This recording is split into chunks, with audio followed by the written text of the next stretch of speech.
Guys, not even being funny, yeah, but I actually lost my voice celebrating that Kobbie Mainoo goal. First and foremost, big up to everyone in the chat. You guys already know what it is. Be sure to hit the like button on your way in. If you haven't, you lot already know the rules. First and foremost, I'm sorry for being a few minutes late. I was filming my match view for United view, and then me and Flex were just catching up. But guys, I actually screamed down my yard. Like, the way that I screamed when Kobbie Mainoo scored was ridiculous. I think I broke my windows in the process. I think I probably woke up my entire neighborhood. But it's a big 3 points, man. It's a big 3 points. What a game. What a game. Honestly, firstly, let me just say that scoreline was so flattering to Wolves. Can I just say that? That 4-3 makes it seem like it was a end-to-end game, and it was both teams were in it throughout basically the entire game, which was not the case. That was big. Firstly, big up to everyone. You guys already know what it is. I hope you all enjoyed that game. Be sure to hit the like button. You can join the membership club. It's the pinned comment in the chat. You get your badges, you get emojis, you get your custom member content, and you get to support the channel. Big up to Alumba, big up to Riri, big up to Mike, big up to Superscud, big up to Show says Erik ten Hag got lucky, Kobbie saved him. Listen, let's be positive. For first and foremost, let's not take away the shine from Kobbie Mainoo's night. Yeah, let's not take away the shine from Kobbie Mainoo's night. His first Premier League goal for Manchester United. Yeah, first Premier League goal for Manchester United. 2 goals in 2 consecutive games, and it's the winner. It's the winner. Away from home. He has not even scored his first goal at Old Trafford yet. But here he is. He said, F it. You know when Amari Forson laid off the ball for him? He said, F it.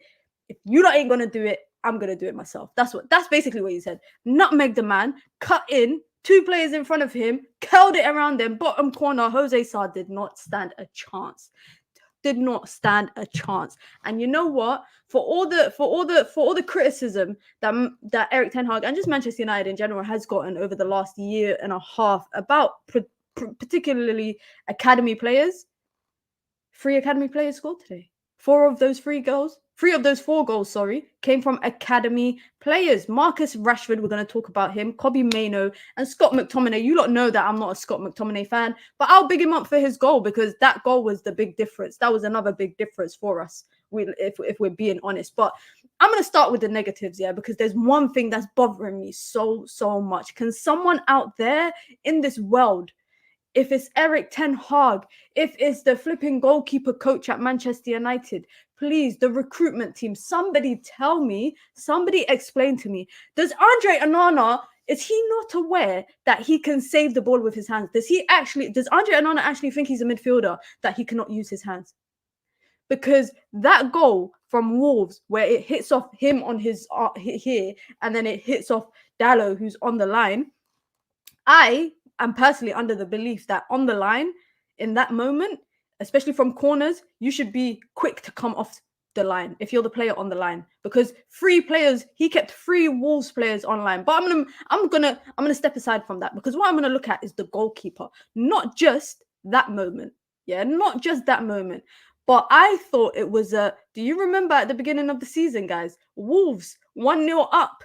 Onana comes out, Premier League debut, clatters a man. United are lucky to walk away with the 3 points because he absolutely took a man out. What happened today? Something similar. What did that lead to? Lisandro Martinez saving Andre Onana, because Andre Onana, no matter what happens, set pieces, he's caught in no man's land. It happens continuously. And let's be for real, guys. Let's be for real. Manchester United are very poor at defending set pieces. And it doesn't help that we have a goalkeeper who, I can hear sirens outside. It's 11 p.m. and I can hear sirens outside. This is the city that never sleeps. But Manchester United has a goalkeeper who comes out for set pieces and he's legally blind.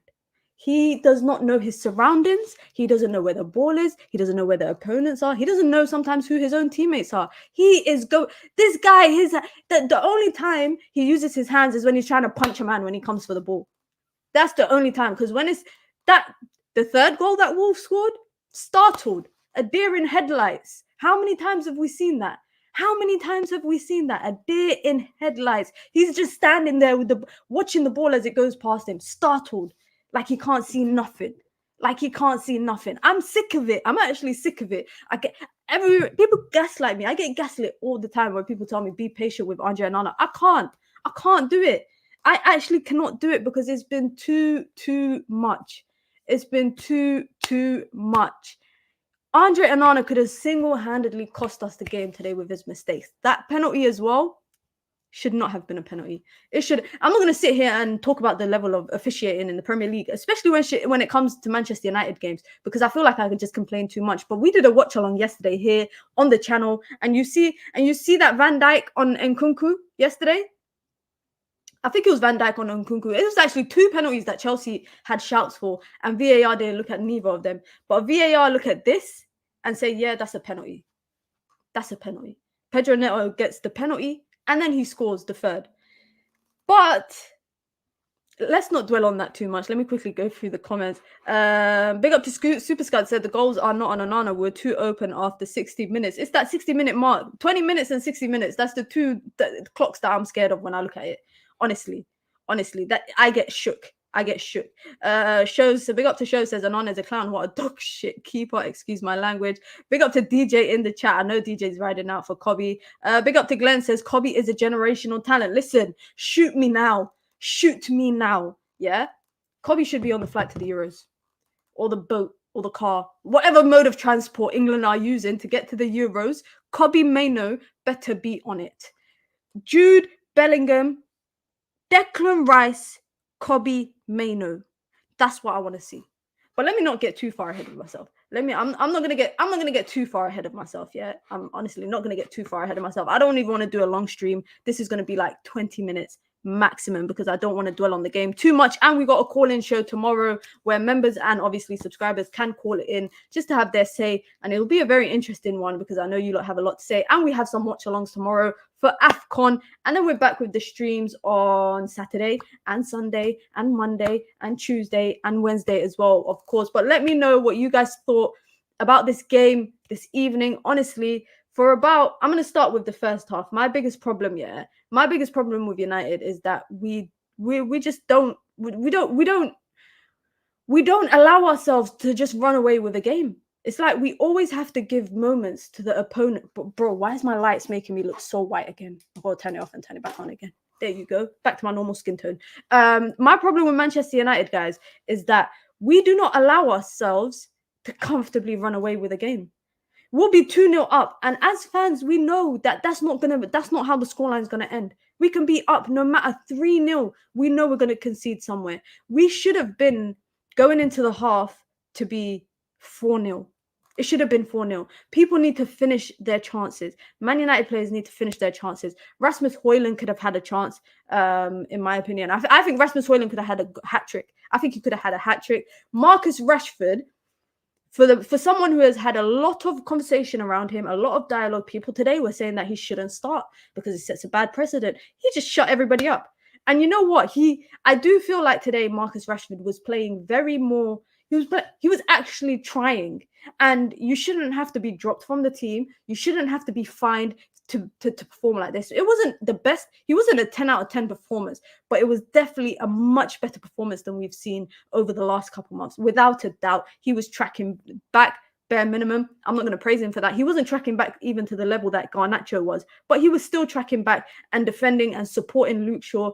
Even going forward, he was making their better choices. Did we see him run into a man today?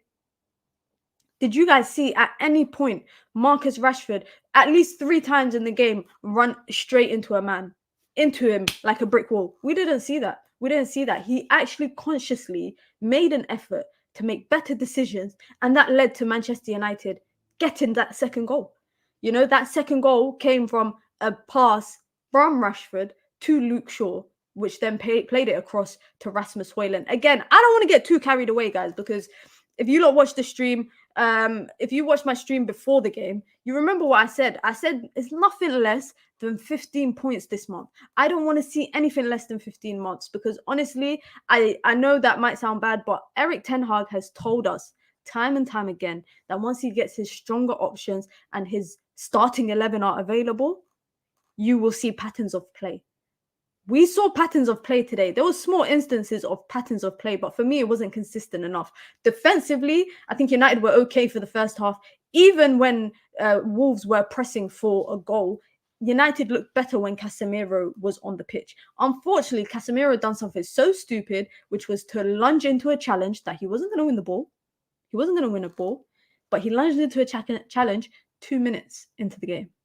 2 minutes and got booked. So he spent the rest of the game on a yellow card. So inevitably, Erik ten Hag had to take him off. Obviously, McTominay came on. My biggest concern was that counter-attack that led to the 3-3, because if Kobbie's moment of magic did not happen, guys, we would be sitting here cussing and swearing and cursing. Yeah, we'd be sitting here cussing, swearing and cursing. But I want to know, and people... Just before me and Flex were having a conversation where he was like, do you praise the in-game management? In-game management where? Because in-game management was telling people to go up for a corner when we're holding on to a 3-2 win and it's extra time and you're telling people go up for a corner. And what happens? Diallo, I think it's Diallo and Shaw, the only 2 players that were still in our half, we got caught on a counter. Why are you overcommitting for a corner in the 90-something minute of extra time and you're 3-2 up holding on to a lead? Why are we overcommitting? Why are you not just saying, you know what, 3-4 players, hold it in the corner, just try hold it in that half and keep your back 4 there. Keep your back 4 in your own half. Let's talk about, if we want to talk about the game management, because a lot of people kept saying, what about the game management? What about the game management? What about the game management? That is poor game management. And free my boy Amad Diallo, man. Free my boy Amad Diallo. He deserves a chance. Amari Forson is ahead in the pecking order than him. Amari Forson is ahead in the pecking order of him. Antony calls that counter-attack. Listen, guys, I said this in my stream before. I say this all the time. When Antony has the ball in the attacking half, I'm scared because I know that's leading to a turnover and I know that's leading to a goal. It's as simple as that. I get scared every single time. And today is a prime example. Antony is not good enough to play.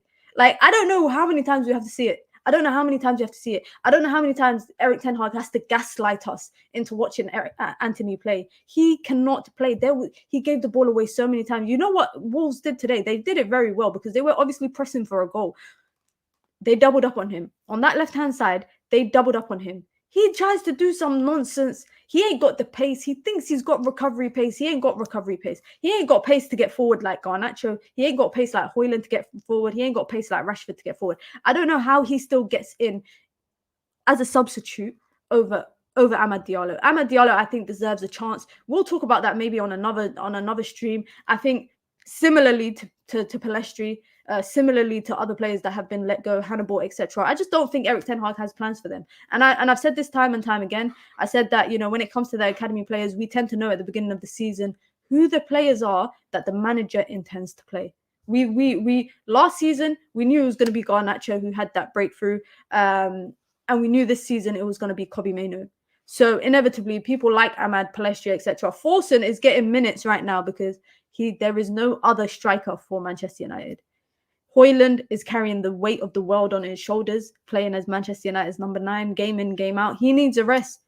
If that's coming off for the last 5 minutes of a game, so be it. Amari Forson is going to come on. we might not rate him and whatnot, but it is what it is. Big up to everyone in the chat. Be sure to hit the like button. Let me know who you thought was man of the match of the game, because I saw that I saw that it was given to Rasmus Højlund. But I saw people debating that it should have gone to Kobbie Mainoo. I'm happy with both. I'm actually happy with both. If it went to Rasmus Højlund, I was happy with that. If it went to Kobbie Mainoo, I was happy with that. But guys, I don't even, you know what? I'm in such a good mood. I don't even want to think and talk about the bad things that I saw today. I was just so happy to see Leacher back. I was so happy to see Leacher back. You see what big difference he makes for Manchester United in that back line. Raphael Varane quietly went about his business. You know who impressed me today as well? Diogo Diallo. And you lot, if you're new here, if you're reoccurring here, then you know I don't rate Diallo like that. I really don't rate Diallo like that. But today, I think he had a better game, especially in transition. I think he was involved with one of the, I think it was the first goal he was involved with, kind of getting the ball forward quite quickly and progressing it quickly from fullback position, because that's what you need in your defenders. You need someone that can, bam, take the ball forward as quickly as possible. And I really like that from Diallo. I think there was a lot of positives to take from today's games. There was some negatives inevitably, because, you know, you're away from home, 2-0 up, 3-1, for it to end 4-3. You know, that's ridiculous. That is ridiculous to be 3-1 up, yeah, with 80-something minutes played, and you finish 4-3. But I'm just too much on a high right now. And I'm just so gassed about Kobbie Mainoo that I'm going to go. Guys, it's my birthday on February 17, inshallah, yeah? God willing, it's my birthday. I don't celebrate birthdays. My friends have been telling me, like, what are we planning? What are we doing? Are we going out for dinner? Blah, blah, blah. My friends, my family, etc. I'm just going to ask someone to buy me a Kobbie Mainoo shirt for my birthday. I'm going to say, you know what, guys? You know what I want for my birthday? I want a Kobbie Mainoo shirt, and I want every single one, home, away, and alternative. Big up to Riri with the super sticker, not even a super chat. Thank you for the contribution, Riri. I appreciate it always. I know you are enjoying the game today. Big up to Riri. Big up to everyone in the chat. Minna, you are right. From 60 minutes going up, we became shit and looked leggy. Ten Hag must work on that. 100%. I think. I don't know what it is. I don't know if it's fitness. Like, we've seen it time and time again. When Manchester United play a very energetic start to a game, you know, the game progresses and United get a bit more lethargic. Like, it happens. And we've seen that happen time and time again. Like, we've seen it happen time and time again. And we saw it again happening today. We saw it today. Just United had that little bit more push to get through the game. And sometimes United don't always have that. So clearly today, they wanted the 3 points. They wanted the 3 points. They wanted the win. And you know what? I know you lot, I don't want to dwell on it too much. I don't. Oh my God. Commiserations to Ed. Ed said, I stopped watching after 80 minutes. This club is a mess. You missed a great game. Honestly, I enjoyed it. Even as a United fan, my heart was in my stomach at some points. I was having heart palpitations, but I enjoyed it. I genuinely enjoyed it. And what I'm going to enjoy the most right now and be happy about is Kobbie Mainoo. In a crap season, the one big bright spark has been his involvement in the first team. Big up to DJ. DJ been saying it for ages here on the channel. From when I first started my channel, he's been saying Kobbie. I've been watching Kobbie from when he was playing in the under-23s. And I remember last season, I had to go back and look at my tweet, because I remember last summer, so that's the summer that Ten Hag came in, I tweeted saying, Kobbie Mainoo's training with the first team. Oh my God, it's happening. Fast forward, less than 18 months later, and here we are. I'm looking at Erik ten Hag, or I'm looking at Manchester United and Ineos, and thinking, who are you gonna bring to partner Kobbie Mainoo? Who are you gonna bring to partner him? Because that's what I want to know going into next season. I want to see Kobbie Mainoo on that flight, that boat, that bus, that horse carriage, whatever form of transport the England national team are using to go to the Euros this summer. I want to see him on it. He better have a seat on it. He better have a ticket. He better have a shirt, a shirt kit. You see, I'm getting my words muddled up. That's how gassed I am about Kobbie Mainoo's Kobbie Mainoo's goal today. And not just his game, but his overall performance. There was times that, you know, Casemiro was sitting deeper and Kobbie was pushing up with Bruno Fernandes. Then there was times where Casemiro was pushing up and Kobbie was sitting a bit bit more deeper. Eric Ten Hag looked like he favoured Kobbie to be a bit more forward today, and Casemiro was that supporting, playing that supporting role to the centre backs. He was dropping in whenever Wolves were trying to get involved and trying to build up. Especially in the first 60 minutes or so, they couldn't really do much with the ball because Casemiro was dropping into that position, whether it was Varane stepping up and Casemiro drops in, or he would drop in between the two centre-backs. It allowed Kobbie to get more forward. And if you lot noticed as well, in defensive transition, when Wolves were trying to pass around with possession, Højlund was dropping into that space that Bruno was occupying, and Bruno was dropping back to help Mainoo. So it seemed like there was a bit of cohesion today, whether it was going forward or whether it was defensively. There was some cohesion. There was some positives to take from today's game. Now, whether we see it on a consistent basis, that's a different story. Honestly, I think whether we see it on a consistent basis, that's a whole different story. But that's a different story for another day, innit? I'm not going to get too gassed about that. But another person who I thought played better today in comparison to kind of like past games was Garnacho. I think Garnacho played well today. Unfortunate, he could have had 3 assists. I counted 3 chances that he created, did the dirty work, did the hard work, put it on a plate for someone, could have had it. Bruno, for me, was the most disappointing player. Did you notice a pattern of play? I didn't notice a pattern of play, but what I did notice is that players understood each other a lot better. So, Luke Shaw would come with the overlap. Marcus Rashford would play that pass rather than, usually cutting in right-sided, trying to take a shot. Garnacho and Diallo have a great understanding together. So there's that kind of combination link up that I saw as well. Bruno, for me, was the biggest letdown. Like, I'm not joking, but Bruno was so disappointing because, wasteful with free kicks, wasteful with corners, wasteful with passes, too many times where he would, I think, erratically pass when he doesn't need to. If he just waits a second or two, a better option would open up for him. But he would erratically make the pass just to get the ball forward, and then it would lead to nothing. It would lead to like an overhit pass, or it would lead to turnover or something.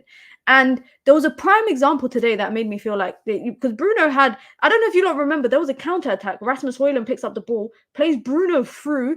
Bruno has all the space in the world to pass it, left foot obviously, but he has all the time to pass it to Garnacho, who's making a run from the right-hand side. I don't know if you lot remember. And he skied it. He skied the pass. It went... I can't whistle, sorry guys, but you know what I'm trying to say. And it went into no man's land, that pass. And it was just things like that for me disappointed me. But because United got the 3 points, and because United won, and because, it was 4-3 thriller, can I just say this goal difference is never going to change. This goal difference is never, ever going to change, because we're going to score 4 goals, but we're going to concede 3. Every time we're going to score 2, we're going to concede 1. We're going to score 3, we're going to concede 2. We're going to score 5, we're going to concede 4. Guys, this goal difference problem that we have is never, ever going to go down. Honestly. It's never, ever going to go down. Big up to Wildcat in the chat. Says, I'm just wondering if he's gassed from playing so many games, Mina. He has played a lot. I was looking today on Transfer Market just before the game started. Bruno has played the second most minutes after our goalkeeper, Andre Onana. What's the excuse for Andre Onana? I could understand Bruno's excuse of being gassed out because he plays a lot. What's Andre Onana's excuse? You just went to Ivory Coast for a holiday. You had 2 weeks off work. In my eyes, that's annual leave. You were on annual leave for 2 weeks in the middle of the season. Was it 2 weeks or 3 weeks? It was nearly 3 weeks, actually. You were on annual leave, hot country, chilling. You're not working. You're just there for the vibes. I'm watching you dancing coming into stadiums. That's the most movement that you did at AFCON. That was the most. And then you come back and leak in 3 goals. You let in 3 goals, which the penalty, cool. But the second goal, poor. That second goal, poor. Somebody needs to tell him, why does he make saves? And I don't understand. It's like his hands might as well be behind his back. Honestly, his hands might as well, because he's trying to make saves with his shoulder, with his chest, with his head. I even saw him make a save today with his head. He made more saves with his head than with his hand. He made more saves with his head than with his hand today. It's just a joke. Like, it's actually, at this rate, Andre Onana is a joke in goal. It's just so frustrating. It's so frustrating to watch. And you know, I don't think Bayende is the best goalkeeper in the world. We've only seen him for one game against Newport County. But there's no way that Cameroon dropped their number one goalkeeper and he continues to play for his club because Eric Ten Hag truly believes. Like, there was times where he played good passes. I rate that. I respect that. I saw that. But that doesn't stop goals going in. Making a good pass does not equal making a save. Any day of the week, I'm taking saves over good passes. Any day of the week, I'm taking saves over passes. I know some people won't, but I personally am. I personally am taking that. And for me, like, I could dwell on the Bruno thing, but Bruno was involved in some of the goals. The first goal for Rashford, little dummy he did over the ball for Højlund, for it to land to Højlund. Bruno was involved. So I feel like with Bruno, you can look past stuff. You can look past stuff with Bruno because of his goal involvement, which is unfortunate. But a goalkeeper's job is to save shots. I don't want to hear none of this shit or the nonsense about modern day goalkeeping. I hate that phrase. I don't want to hear it. A goalkeeper's job is to save. Simple as. Andre Onana is scared to use his hands. I think Andre Onana thinks he's a midfielder. So he thinks if I save it with my hands, it's going to be a handball. He thinks he's a midfielder because everyone has gassed up his passing to think that he's Kevin De Bruyne-esque. So he's probably thinking, I'm not a goalkeeper, I'm a midfielder. So if I save it with my hands, I'm going to get sent off. Because that's the only explanation to that second goal. For him to try save it, like put his shoulder into it. And then it hits off Diallo and goes in. And the third one, startled, like a deer at headlights. Like a deer at headlights. He just... How many times have we seen that this season of Onana just watching the ball go past him? How many times have we seen him just watch the ball go past him? It's either he dives too early or he doesn't dive at all. It's always one or the other. It's never in between. It's never ever in between. And honestly, I don't want this to take away from my shine or from Kobbie Mainoo's shine, innit? Because like the thumbnail says, King Kobbie. King Kobbie today saved us. He absolutely saved us, and he announced himself for Manchester United this season. He's had time and time again, you know, he's had moments this season where he's had man of the match performances. Big up to him. He won Player of the Month for United in January. But today is the day that he has announced himself in the Premier League. I saw people on social media, on Twitter, etc., saying that United, you know, that first game against Everton, and then after that it was Newcastle, then Liverpool. People saying, we're hyping him up. United fans are hyping up Kobbie. He's just a kid. How about that then? How about that? Winner, away from home, against Wolves, who have not lost in 7 games, by the way. Have not lost in 7 games. Goes and does that. Nutmegs, picks the ball up off Forson, a pass.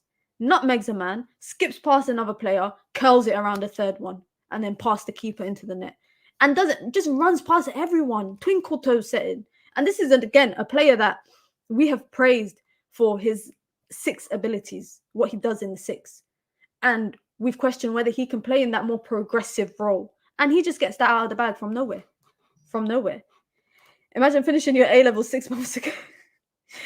For those who don't know, A-levels in the UK is what you do between the ages of 16 and 18 in school. Imagine finishing your A-level 6 months ago and now carrying midfield with the likes of Bruno Fernandes and Casemiro. You couldn't make it up. Mainoo is just top class, no hyping up needed. Facts. He doesn't need to be hyped up, I think, in my opinion.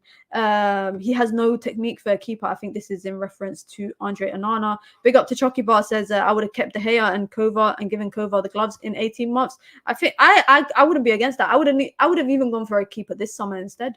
Like, honestly, I don't want to talk about Tim Howard with the high top. He even lost his name privileges. He's just 24 till he leaves the club. Imran says Mainoo and Onana in midfield. That would be great passing. Honestly, that's passing that I could get behind. He made that goal all by himself, technically ahead of his age. Absolutely facts. He made that goal all by himself. Simple work. Simple.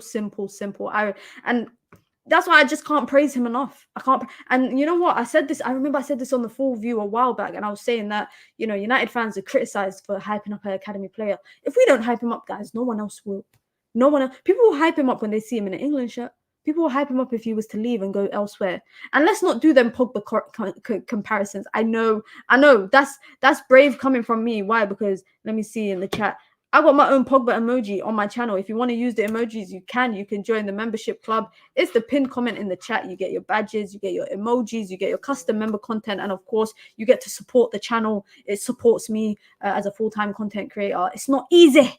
It's not easy, but it supports me. And you can join the membership club, and we are doing a members only live stream where the stream will be open to everyone, but only members will be able to comment. It'll be a Q&A / we'll be talking just random stuff, movies, music, TV shows, non-football stuff. Non-football stuff, of course. Big up to Clyde says, even more reason why Ineos need to put the right people, DOF, in place to continue to develop the likes of Mainoo. Mainoo is 1 for 1. I'm not joking. Me at 18 working in Asda, Mainoo playing for Man United and carrying the team. Where was I at 18? I'm trying to figure out where I was, guys. Did I even have a job at 18? I didn't have a job. I got my first job at 18. I was a football coach. I was coaching football in schools when I was 18. So I had a job. But still, Kobbie Mainoo is 18 years old. 18 years old. Whereas my nieces and nephews are 18 and they ain't doing shit. I need to sit my nephew. One of my nephews he's 20 years old. Yeah. I need to sit him down and make him watch Kobbie Mainoo highlights, because look at what people who are younger than you are doing. Meanwhile, you are doing nothing. Shout out to my nephew though. He's in university. He's a good kid. High School Musical discussion incoming for the members. Listen, we could even do a High School Musical karaoke session. I'm joking. Big up to Aaron says, thoughts of no Ahmad again. I just think, unfortunately, I think there's no plans for Amad Diallo under Eric Ten Hag. And you know why? I think today, and I think the previous game has confirmed that to me. I don't know whether, maybe Eric Ten Hag doesn't rate him. Because I feel like with the academy players that have come through, Garnacho and Ahmad, you have to be like fully first team level. I don't want to see, because and this is going to sound so stupid, but I hope it makes sense, guys. I hope my thought process makes sense. Garnacho didn't need a loan spell to a championship team to come into the first team. Ahmad didn't. Kobbie Mainoo didn't need a loan spell to a championship team to get first team experience, because he came in and fit like a glove into Man United. Same for Garnacho, came in and fit in like a glove. I feel like, is this Ten Hag's way of telling us that Amad Diallo is good for first team football, but just not at Manchester United? He can maybe do it somewhere else. Similar to the likes of Hannibal, Hansen, Aaron, Facundo Palestri, Alvaro Fernandez, Ethan Laird, Zidane Iqbal. These are all players that we rate, academy kids that we rate, but the manager doesn't. The manager does not rate Amad Diallo. Like, let's be for real. I think I'd rather have Amad Diallo playing than Antony. Let's be for real. I'd rather have Oscar Pistorius playing than Antony. Let's be for real. Oscar Pistorius, is that the brother with the prosthetic leg?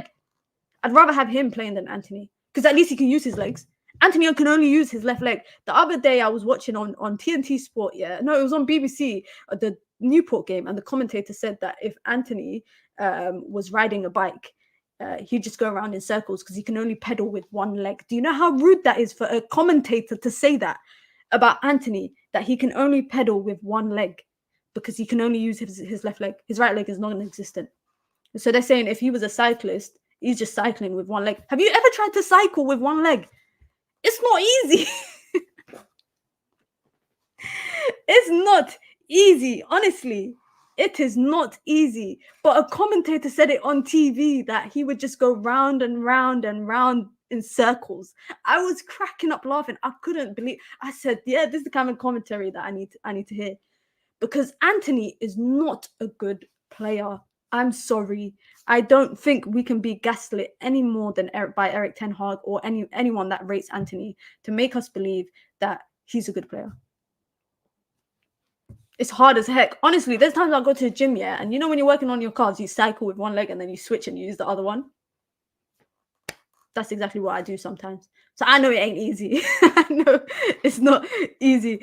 Proper fidget spinner settings. Antony spinning like a fidget spinner.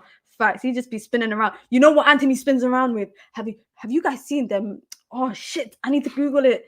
It's them Hoovers, yeah, that are circular, and they're smart Hoovers, and you put them on the floor to like sweep the floor, and it just goes round in circles in the living room and wherever you put it on the floor. I think it's a smart Hoover. Yes, this is it. This is it. I need to see a video of it actually happening. Where's the video? Let me find the video so I can play it. Oh, there's no video on here. Why is it just pictures? I hope you guys know what I'm talking about. Oh, there's no video, but basically it's a smart Hoover or smart vacuum if you're American, yeah? And you just put it on the floor and it spins around in a circle. That's Antony. You just put him on the floor and he just spins around and around and around in a circle. He's going nowhere half the time. Kobbie is a future captain. Needs some better ballers around him. When is the members only live? I haven't decided yet. I'm thinking it will probably be... I need to think of a time that works for everyone, take into consideration time zones and etc. All of that stuff. So I don't know. It'll probably be in the next couple of days. If I wanted to see spinning around, I would sign Kylie. If you guys do not know this reference, Kylie Mainoo has a song called "I'm Spinning Around, Move Out of My Way." That's Antony says. That is literally... That's probably the comment of the night. That comment has absolutely made my day. But that is actually Antony. That sums up Antony in a nutshell. Spinning around, going nowhere with it. And today he was actually a liability. I actually think he was a liability. And one of them, I think it was the counter-attack was started because of him. That counter-attack for Wolves' third goal came from him. And I don't want to see... Let me just quickly get this off my chest before I finish this stream, because it's getting late, yeah? Let me get this off my chest. I don't want to see people praising Erik ten Hag for Kobbie Mainoo. And let me land when I say that. Kobbie Mainoo's ability, his technical ability, I think right now he's still raw. So I think he's still in his raw... Like, you know, Garnacho last season was still raw. I saw people praising Erik ten Hag for what Kobbie Mainoo is doing. All Erik ten Hag has probably done is giving Kobbie Mainoo that chance, that consistent time of football. I respect Erik ten Hag for that. But he is not responsible for the way that Kobbie Mainoo plays. Kobbie Mainoo is responsible for the way he plays, because if you have watched him in the under-18s, under-23s, whenever he was in the academy games, yeah, there's not much difference to what he's doing now than what he was doing then. Just now he's doing it on a bigger stage, on the senior level. That's it. So please, we can praise Kobbie Mainoo, we can praise Erik ten Hag, but do not attribute what Kobbie Mainoo is doing to the manager. The manager has given him a platform to perform on, and I respect him for that, and I applaud him for that. But from a technical ability standpoint and what Kobbie Mainoo has been showing us of what he's able to do, that's all Kobbie.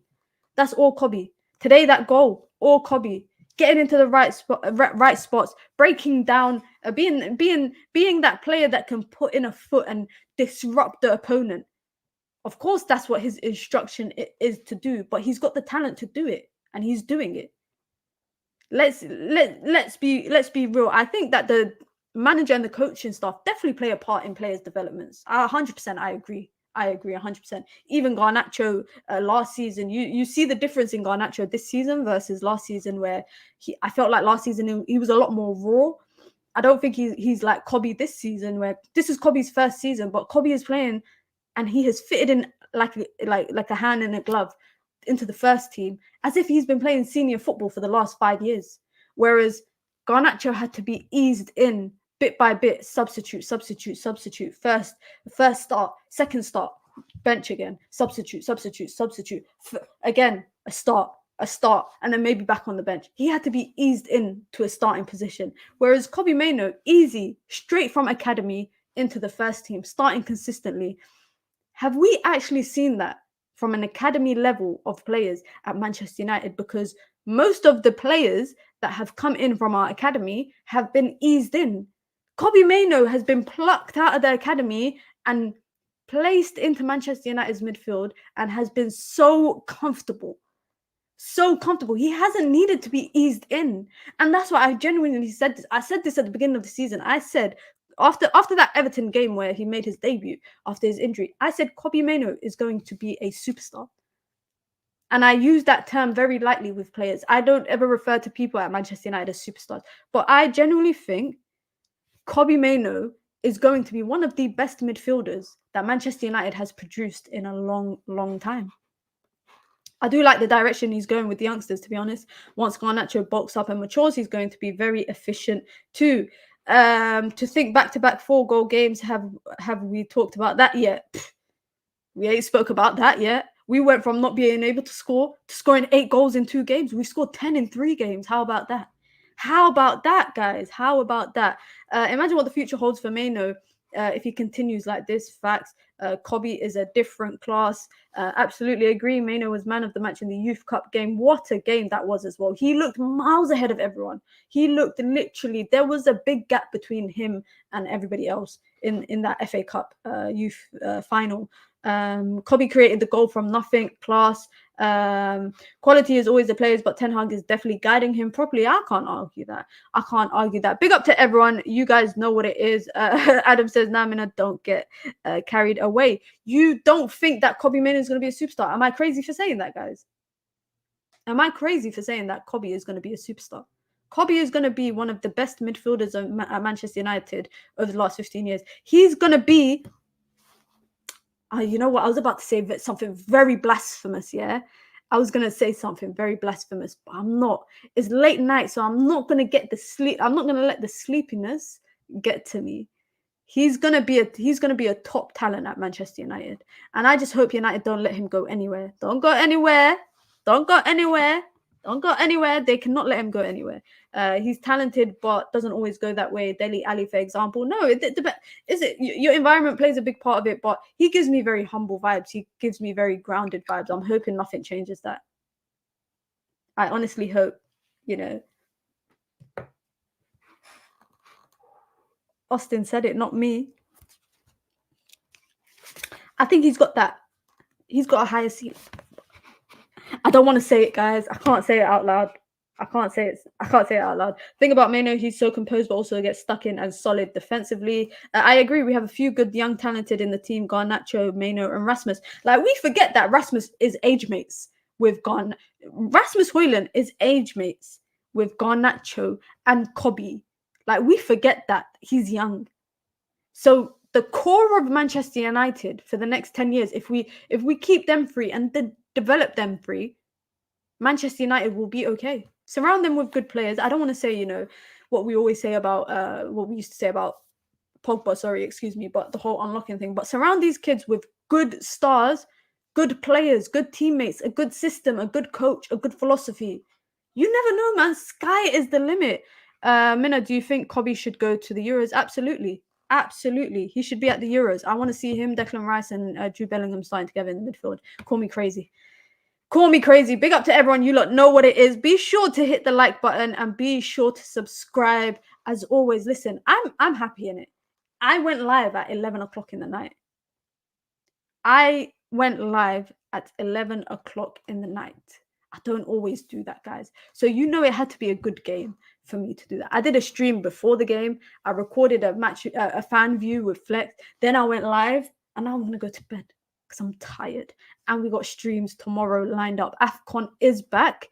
Call-in show tomorrow as well. Got some videos coming out as well tomorrow. So be sure to interact with them. I know you lot are always used to the live streams because, it's live. You can interact in real time. But I would really appreciate it if you lot can get involved in the conversation with the videos that I post. I post a clip from me and Marcel's stream yesterday. Go and watch it because it's about Mason Mount. It's only about 3.5 minutes long.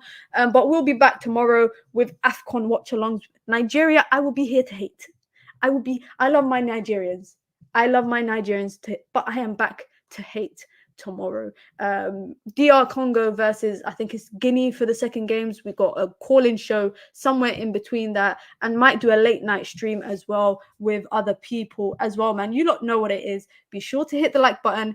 Be sure to subscribe. It's Pinch Punch first of the month. 1st of February is here. We got a lot of content coming. You can join the membership club. It's the pinned comment in the chat. You get your badges, you get your emojis, you get your custom member content. And of course, you get to support the growth of the channel, and you get to support me as a full-time content creator. It's the memberships and the super chats and pushing the algorithm, that keeps me going. You lot know what it is.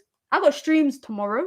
We got streams Saturday morning, Saturday afternoon, Saturday night, then Sunday morning, Sunday evening.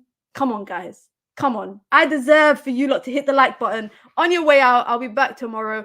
I hope you have a wonderful night, wonderful evening, wonderful afternoon, wonderful morning, wherever you lot are watching from. Manchester United 4, Wolves 3, King Kobbie. You guys know what it is. I'll be back tomorrow. Peace.